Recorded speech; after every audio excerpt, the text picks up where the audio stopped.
Hi, Jen. It's just a quick video with some feedback regarding the writing task that you did in class regarding Journey the North Coast. So the question was, in his poem Journey the North Coast, how does Robert Gray capture the persona's exhilaration in response to the journey?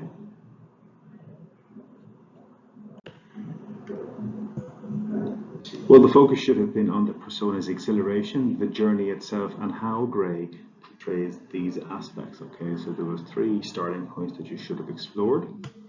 For an example response, you should have examples should have been explored from all aspects of the poem in chronological order. The issue we had within most of the responses was that there were only a sample of examples with quotations from the opening to the middle part of the poem.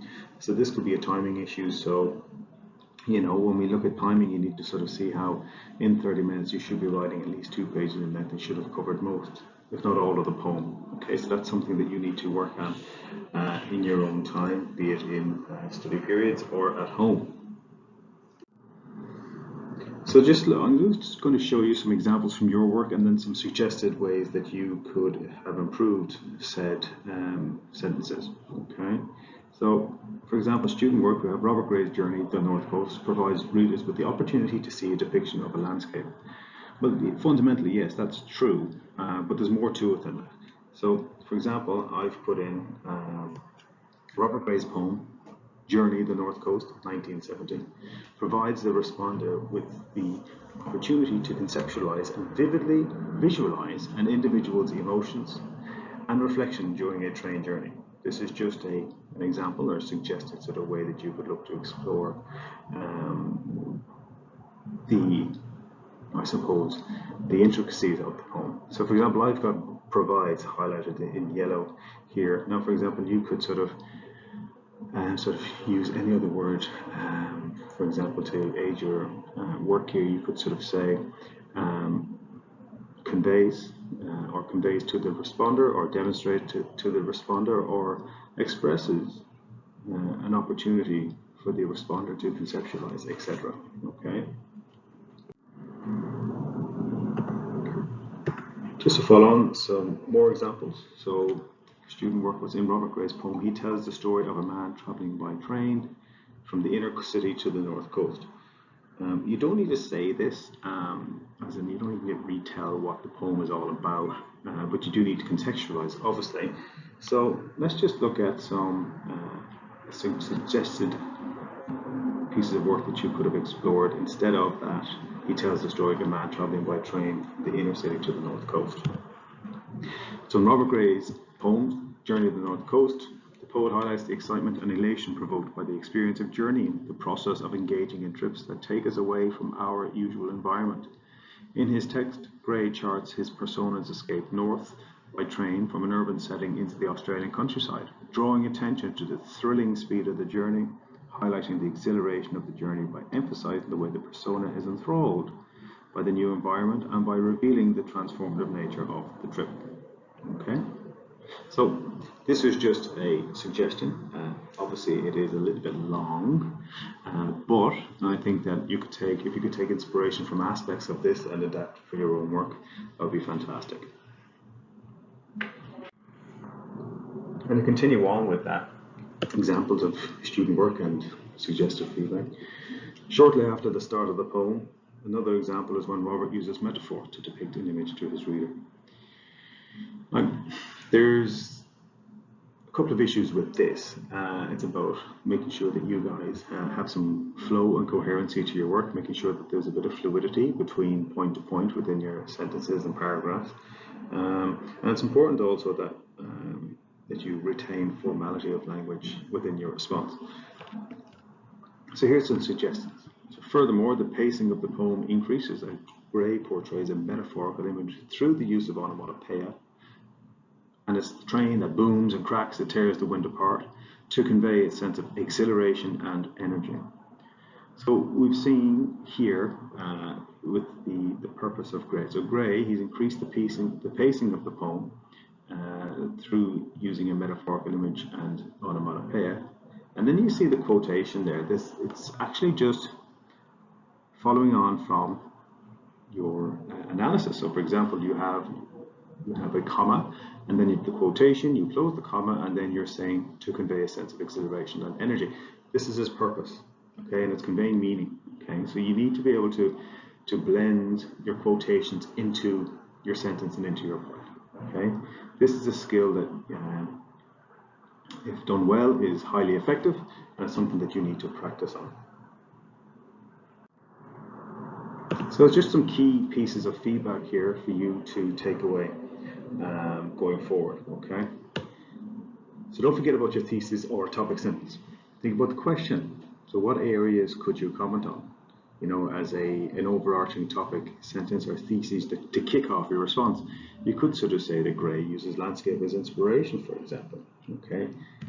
One aspect you really need to sort of get back into again and sort of train yourself to do is to include the full author name, the full title of the poem, and then the year of publication. Okay, so for example, I've got them color coded there just so you can see for yourself in the next example. So Robert Gray, Journey to the North Coast in 1970. So when it comes to, once you mention the poem in the opening, in your introduction, let's just say, you don't have to continue using the full title of the poem if you're just writing about one poem. You can just say Gray's text, or Gray seeks to, or Gray conveys. You don't have to keep saying Journey to the North Coast, okay? And you don't need to repeat the year that it was published. Don't use the composer's first name, okay? So you need to retain that formality. A few students have put in Robert shows or Robert depicts. Remember, once you've used his full name in the introduction, you can then just use his surname. So Gray depicts, or Gray elucidates, etc. Please start to get into the habit of using terminology and phrasing associated with poetry. You know, so for example, using the first person perspective, free verse, narrative poem. You know, but don't just chuck them in there. You need to be able to explain the purpose and meaning that Gray is trying to convey here. All right.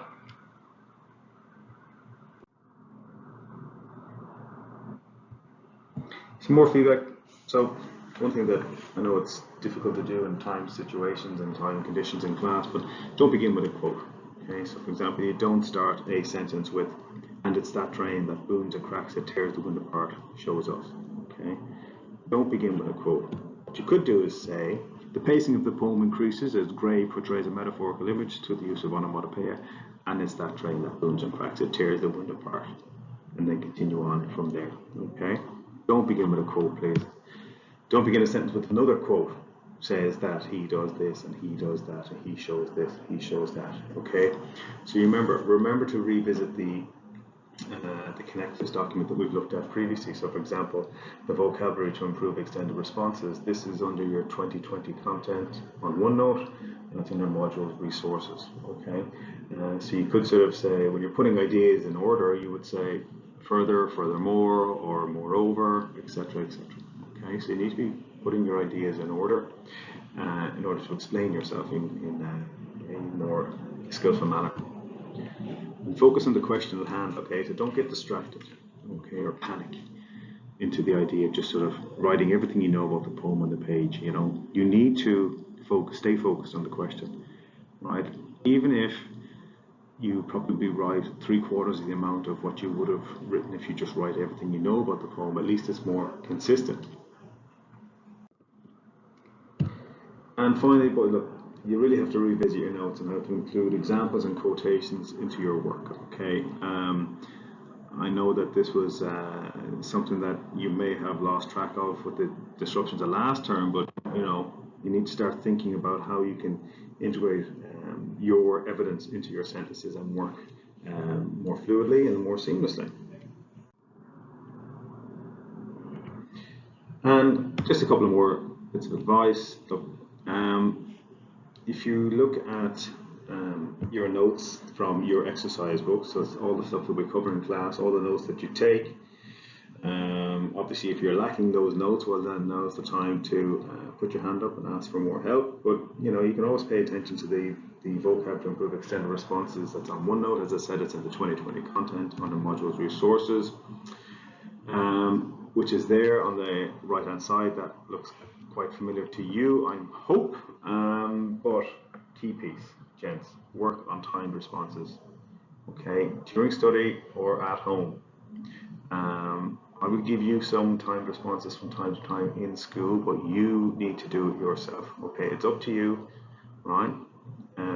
You need to be putting yourself under these time conditions, sort of pressure situations, because this is what proves successful in examinations, okay? So you need to be practicing your writing in time conditions, closed book obviously, and anything you complete, send it to me and I'm more than happy to look at it, okay?